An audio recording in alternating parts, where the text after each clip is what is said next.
Wow. Special guest. That was an amazing, intimate conversation between two best friends and business ladies. So I actually got a few gems myself. I mean, that piece about Jen talking about actually needing that Sunday off, I actually started doing that myself as well. Same. If I don't take that Sunday off, I will not do well the next as well. I can tell, like I can tell in my demeanor and in my like motivation that, you know, I didn't. I didn't think about it before. I think it's because when you first start off as an entrepreneur or a self-starter, every day is a day that you work because honestly, you're younger, you have tons of energy. But over time, if you're constantly always half working, you're never 100% working sometimes. Yeah. Because as you get older, it wears down, right? And then if you don't take your breaks, it's not good for anybody. It's like sleep. And so I actually started, I don't even have a phone on Sunday. In fact, forget my number. You can't reach me. And it's been such a good rule that I've implemented. So I totally firmly stand behind that. Yeah. You need that break. I mean, I literally remember when I used to study at school, I'd be at the pool and like pretending to study. Me and Vanny would get Sunset Rec at UCLA, like pretending, you know, Sunset Rec. Like I'm clearly drinking and tanning. I'm not studying my, you know, Com 101 book. I mean, these days we're not as fun these days. The compartmentalization of the work is much more important now. You know, you wake up early, get all your work done, and then yes, at 6 or 7 or 8, you know, wind down. Otherwise, won't sleep well. You know, you have to just start implementing these daily, you know, just habits, routines, honestly. And so, unplugging. And, you know, I actually have to say that I'm not the best at unplugging. Sometimes I'm like, it's almost, I know I'm not supposed to check my email after 8. Then I kind of start like a rabbit hole. No, like I saw one, then I'm like, wait, I have to scroll. I can't stop. Like you have to implement a hard rule. And then you're, you know, back in the hole. So, with that being said, you know, some of my best Sundays these days are spent gardening with Chia-Ming Rowe, who, by the way, we're about to introduce.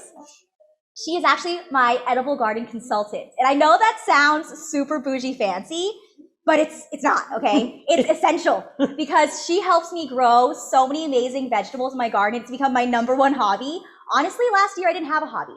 I wanted a hobby so bad. I just couldn't think of what my hobby was except for shopping. And I did take up tennis, which took a lesson every week.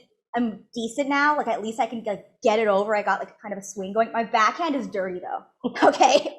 Backhand is dirty. You can garden but now I can also garden, which is an amazing Sunday hobby. Like I start in the morning. I lift up my own dirt. I'm like shoveling. There's compost. Compost doesn't smell the best. Okay. But I'm still in there. Chia-Ming taught me how to mix the soil. And so Coastal Homestead is the founder, owner of Coastal Homestead, where she specializes in mentoring aspiring gardeners, helping them create an edible garden that's equally beautiful and functional. Okay, after 9 months of building her business as a side hustle, which my business also started as a side hustle after I was working in-house at another company, you know, sometimes you gotta do a side hustle.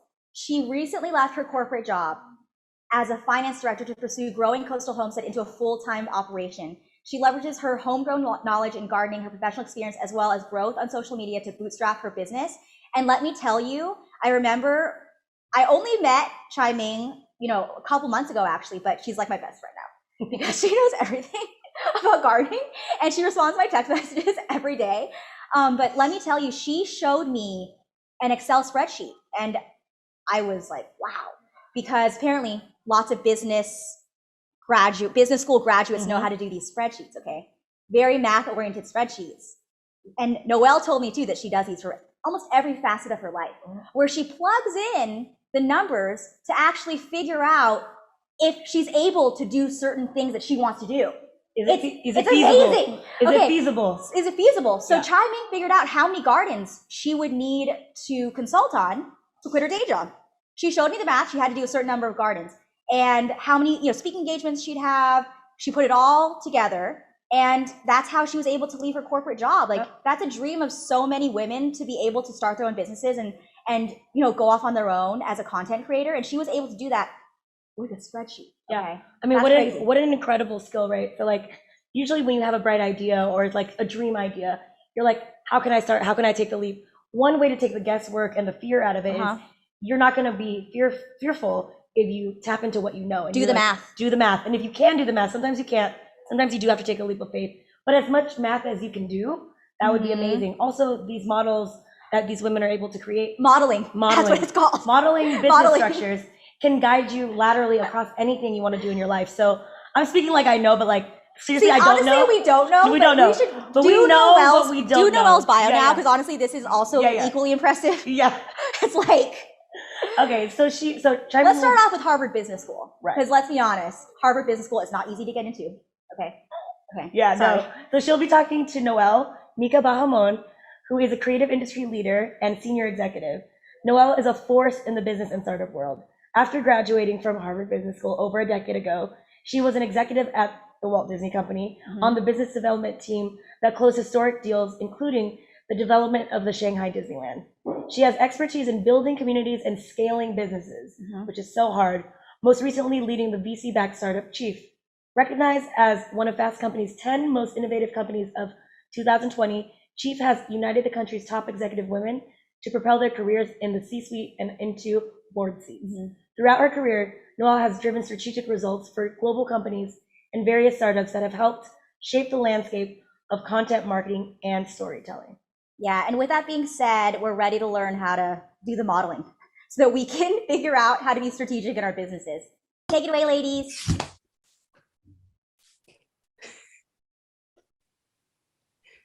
Are we on? I think so. Oh, yeah. Here we are. Hello. Well, thank you, Vanya and Ashley, for such a warm and exciting welcome for probably not typically what people would expect to be a very exciting subject, but Noël and I are going to try to change that a little bit. We don't do catwalk modeling, but we do Excel modeling, okay? And they are correct. We actually had a chat the other day, and we connected over our love for Excel and modeling these things in our life before we make big decisions. So, before you buy a house, before you buy a car, those are typical what most people will do. But for me, before I set up a garden, I make sure that that garden is profitable. Otherwise, if something happens, I'm paying this person to set up a garden, right? So I'm really excited to have this conversation with Noël because she's been doing this for really big businesses. I've been doing this as a finance director internally for other businesses, but I have a list of questions and we're going to hear what Noël has to share. So first, I have a quick example too of my friends who would even model out how much it would cost for them to do laser hair removal versus comparing it to how much, how many more razors they'd have to use the rest of their lives. So that's like a very real world example of making that decision through modeling. Yep. And how many bags can you buy? Or like how many, I know a friend, I won't mention the name, how many weddings do they need a photograph to purchase a bag? Like you just have to do the numbers. Yeah. So, okay, first question we have is for anyone already running or starting a business, it starts with goals. How do you approach setting and meeting the goals, and how often do you make them? Okay. Yeah. I mean, it's so important to know that if you're not measuring it, you're not managing it. And that's why we started that conversation off with modeling, but like that goes for any size or type of business. It doesn't matter if it's corporate, a bootstrap startup, or a startup unicorn that's valued over $1 billion. So of course, goal setting is important in and of itself. I would say figure out what are the important KPIs that are relevant to your industry. KPIs are key performance indicators. So these can be revenue goals, they can be audience goals, they can be KPIs for your team members so that they can effectively measure and manage their own workflows, and also figure out how they're performing throughout the annual year as well. And then there should be a regular cadence at which you measure and check in. So big public companies obviously report performance quarterly, and that's for regulatory purposes. But for simply setting up your business for success, a lot of early stage startups have more frequent check-ins, like on a weekly basis, because it just moves so much faster. And at the very least, I would say monthly is a healthy cadence. during quarantine at Chief, we moved to a weekly business review, and we would review CSAT scores, which is kind of like NPS. It's like trying to measure feedback from when we pivoted to all digital, ARR, which is a type of annualized revenue recognition in a subscription-based business model. And then if the goal is to get to another round of funding or be acquired or eventually IPO, you're able to track these key metrics to help investors understand comps and the types of returns that they'd be getting. So ultimately, you're trying to get to how do we efficiently build and scale a successful business? Yeah, I love that, because even in my own business, when I first started out, I didn't know. I knew I had the goal of quitting my day job and how much I make, but how do I get there? Like, how many gardens do I need to do? And so I had to do the math. And when you first start out, and you know this so well with startups, what you plan is not going to happen exactly the way it goes. And so you have to be so ready to pivot and change that conversation. And so I think the check-ins are great. So our next question kind of ties into that. How have you seen operations and strategy work together? I mean, you know this, you come from a finance background, so you can definitely relate, but strategy and ops go hand in hand. So I've had roles that have spanned both ops and strategy, as well as marketing and creative. I love dabbling in all of them, which is likely why I've been drawn into the startup space, which is where a lot of people have said you get to wear many hats.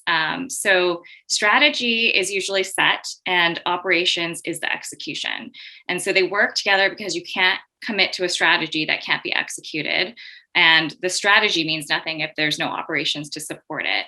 A lot of times that's why strategic planning happens within the ops or the finance orgs of a company, so that way the team can align on goals and then roadmap to tackle the initiatives that they set for the year.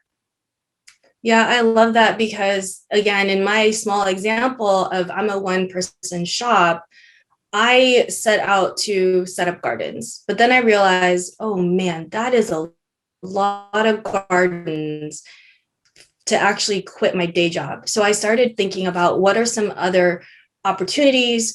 Are there brand deals out there that could help? Because setting up a garden, there's all of the planning and preparation behind it, but the execution takes a lot more versus sometimes there's a brand deal that might be a bit less lift with expenses and such like that too added. So I really like that. So another question, and I think this is actually one of the questions on our list that I'm really excited to hear your take on, because I'm almost at this point in my business. It's been 9 months. I've been bootstrapping. I've been stretching as much as I can myself, working late, not having Sundays off, right? And so here it is. What are some hiring tips? What kind of questions or look to hire, and what kind of traits do you look for? Yeah, hiring is probably one of the hardest things you'll do when you're starting a business. And a question that a lot of VCs tend to ask, and I know it's pretty stereotypical now, is they ask, what's your superpower? And I love the essence of that question. It doesn't have to be this inflated, claim to fame, I'm the best operator you'll ever meet. It's really just they're trying to get to what makes you you. It can be that you're great at connecting to and motivating talent, incentivizing to get to goals. If it's hard for you to even pinpoint, you can ask your friends and colleagues. I've known Ashley now forever, since actually that startup in the YouTube space after I left Disney. And I would say one of her superpowers, which she has so many, is that she's relentless, right? Like, I mean, if she tells me she's going to do something, I know it's going to happen. Like, she will make it happen. And so I definitely look for just making sure that answer is answered authentically. And I truly can see that superpower in them. I look for people who have take ownership of their work, and making sure that that's, of high quality. I generally ask for examples of experiences they've had encountering things that they would be encountering in the role that they're applying for.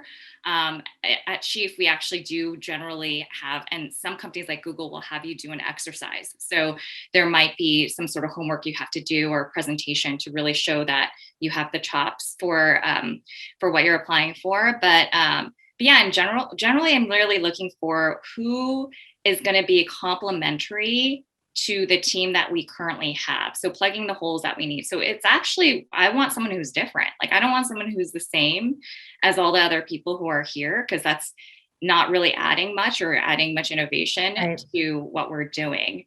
But would love to hear your take on it too, because you're at that point where you're probably going to be hiring. Yeah, so there's obviously, so I wanted to say first that before I forget the thought, is that I love your tip on asking your friends about your superpower, because I think we're always, every day, we're so in our own world that we forget and we don't see ourselves with a new bright lens. And having someone else say it and verbalize it, I think really helps. So I'm going to use that one. But for hiring, like this morning, I actually installed a garden and I knew I had to be on this conference.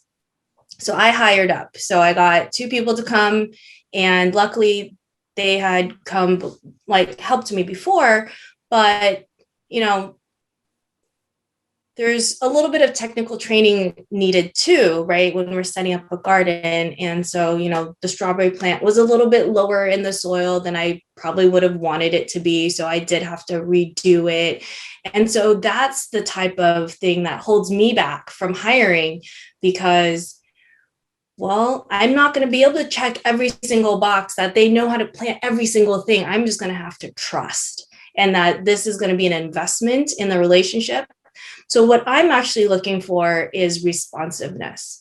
Like, one of the girls today, it was amazing that she finished her task. And while I was managing another area, she asked the other person who was there, he happened to be my brother, but asked and said, "Is there something I can help you with?"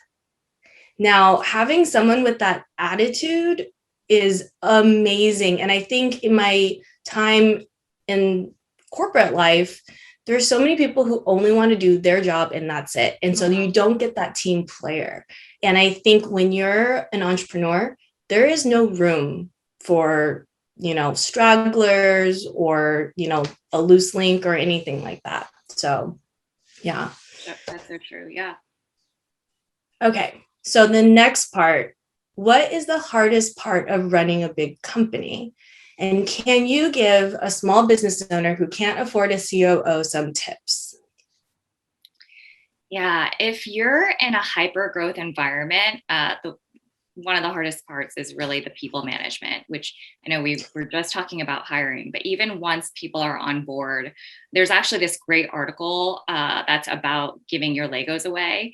And it's a really good example of, like, because when you're growing really quickly, people get really freaked out about what they're doing. And if they're giving away their Legos, then that they're losing responsibility and things that they felt very much ownership of before.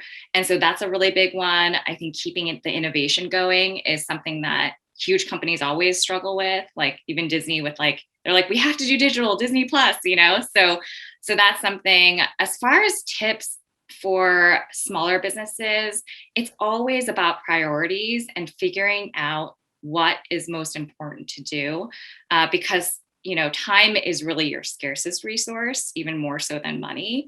And so you really need to focus on the returns that compound.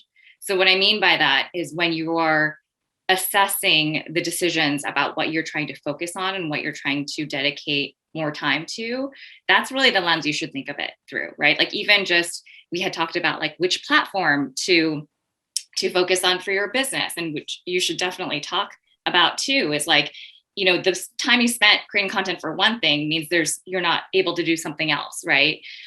So that's one thing. Another thing is really understanding the type of tools that could really help you get to that next level for scaling. So a lot of it is software. I mean, if you're talking about sales and marketing, you can You can pay for, which they're usually expensive, but a CRM, which is a customer relationship management tool like Salesforce, project management tools like Airtable, communication tools like Slack, which are pretty basic. I think a lot of people have now.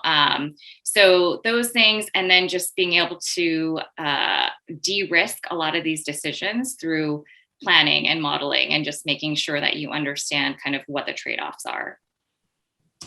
Yeah, I love that because I'm exactly at that point, right? So I've done it internally as an employee, and now doing this for myself, I am all the C's and the B's and whatever else you want to call it. I am the janitor. I am everything, right? Right. So, yeah, having, QuickBooks as my accounting, so I know the ins and the outs, that has been very important. Not falling behind on that because there is nobody else who's going to figure that out. And without that part, obviously, I am a little biased because that's my background. But if you aren't trying to get profitable or you're not profitable, what's the point? Because you won't be sustainable. So, yeah. And I love that what you're talking about, focusing or choosing something to focus on versus everything, because what you're doing, you're starting is always exciting. And somebody's always going to tell you, you should do this or you should do that. But you really have to sit for a minute and just, at least I have to sit there and say, what am I doing well right now? What is noise? Right. And let's focus a little bit more before I do the next thing. Like right now, my Instagram, I think I have it a decent size now where I can just start thinking about investing in learning another platform and growing there as well. Mm-hmm. And if I'd done that, if I did all the platforms all at once, I wouldn't be where I am. So, right. I mean, that's part of why I think TikTok is actually doing so well, is that they're able to share it over to Instagram in Reels, right? And so like, because they're able to do that, you're actually able to cut that efficiency by going straight to TikTok anyway. Yeah. So yeah, I mean, platforms alone is like a whole other thing, but then there's also just like, what do I outsource versus what are the things that I want to still really be involved in? Yeah. So for me, one of the first things I'm going to outsource is probably building my beds. I can dictate specifications, size, quality, and that way I'm not spending the time picking up lumber, cutting it, sawing it, putting it together, So that has been really great, as in like my next step. So, I mean, I apply this to my whole life. Like even as a mom, I know you have 2 kids too. Like yes. I am outsourcing a ton of management of my household, right? Because it doesn't make sense for me to be spending this much time doing a certain thing that I'm not great at versus spending that time working. So I think all of these things can be applied across the board. I agree. I'm glad you brought up the mom thing because I'm sure some of the ladies in the audience are also moms and wondering, how do we juggle it and how do we do it all? And all is relative, and I think that's a really important. Obviously, we don't have enough time for that conversation in this slot, but something that should be spoken about more. Pre-COVID, I outsourced cleaning, but now we don't really want another person, so we won't talk about the mess. So that leads us into, what does a day in your life look like? Yeah, I know that question is asked a lot. It's really hard to answer because in startup mode, it just is such a variety of things. And I'll bring it back to the goals, right? So it really depends on the goals of that quarter, that week, that month.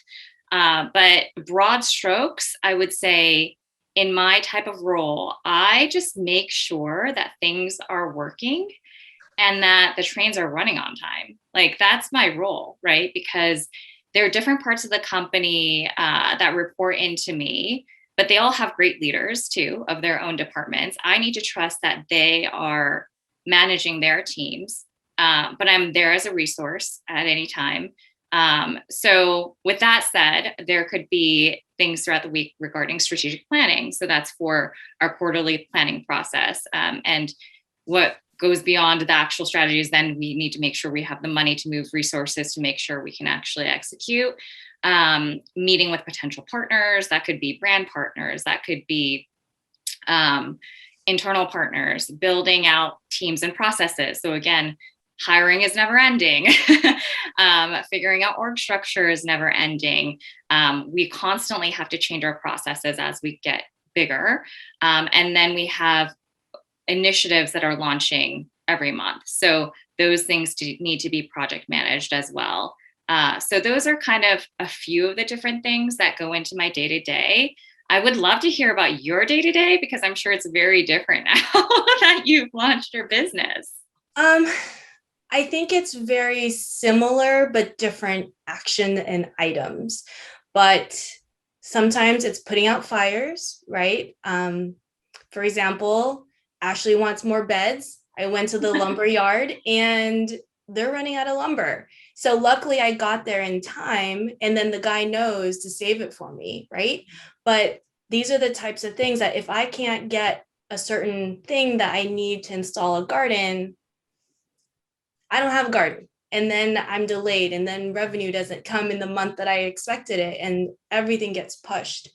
And so a normal day for me, it's my kids are up at 6. And wow, that's early. My kids are not morning people like me. Okay. So I told this to Ashley the other day, and don't tell my husband this, but my kids are up at 6 and we're a little bit loose. We let them have screen time in the morning, but I stay in bed because I'm up late with them. And I'll have my phone and I'm awake though, right? Because they're up and I'm checking, doing a little work, whatever, or just scrolling. The second I hear my husband walking around, phone's down and I'm like this. Reason being, like, obviously not enough time for this conversation, but you have to balance your life partners, right? Like the workload, because a lot falls on the mom. And so if I am not available, whether it's asleep or not home, my kids learn to go for the dad. And then my husband understands like he needs to pick up some slack. So, but yeah, it's first thing, it's like the kid stuff, juggling, what needs to be done, if there's an installation or not. And then also another thing just to touch upon is when we're talking about building your own business, you always have to sell. You're always selling, because if you're not selling, then you are cutting your pipeline short. If I'm not talking about my services, I don't have gardens set up months later or inquiries and stuff. So it's basically what you're talking about all the time. It doesn't stop. So I think that's why it's really important to isolate priorities, just like you said. Yeah. Okay, so we are running out of time, I think, but I got some questions. So the first one, it's a question for me. How did you decide your price point and when to raise your service prices? So for me, I do a lot of industry research. There aren't a lot of people who do what I do, but I go and I look and I see what they're doing. Also, even though I'm an edible garden consultant, there are businesses that, like landscapers, for example. I'm not a landscaper, but I see what they're doing. So it's similar, I guess, services. And I kind of price there. And then when I realized that, I mean, you talked about this with me when we were talking pricing, you're like, I think you need to raise prices. You do. You have to have a lot of conversations about what it is and what you're offering. And it's really hard, but you do this activity, I call it value stacking, where you think about your service and what you're saving the customer. And in my case, it's going to be time and then knowledge, because the amount of time I've spent myself researching, Googling, learning how to garden, I'm basically distilling it into a nice little package and dropping it off. And that's all my customer needs to learn. So what's the dollar value in that? So hopefully that kind of helps answer that question. Okay, question for Noël. What are your biggest takeaways working at a large iconic brand and business like Disney? Biggest takeaways. I think,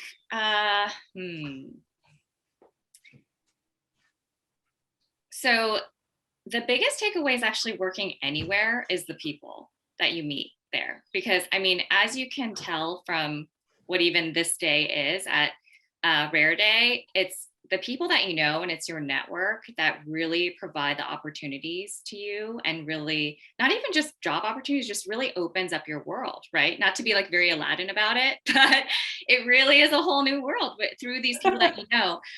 There's a reason why a lot of us, we're all connected to Ashley. Like we know her through different facets of like her life too. So that's the biggest thing. I don't think it really matters if you're at a big iconic company or not. I think actually you are more susceptible to being like eaten up by that brand more so than the other way around, where you kind of become like a good soldier, you know, for a big company.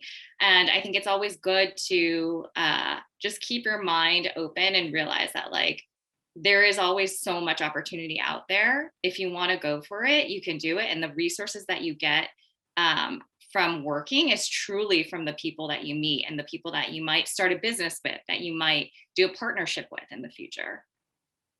Yeah, I love that. I wish we had so much more time because we just met and now I want to ask you so many more questions.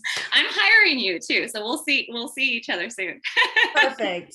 And so I'm going to kick it back to Ashley and Vanya. Sorry, not the sister. So thank you, everyone. Thank you, guys. This is great.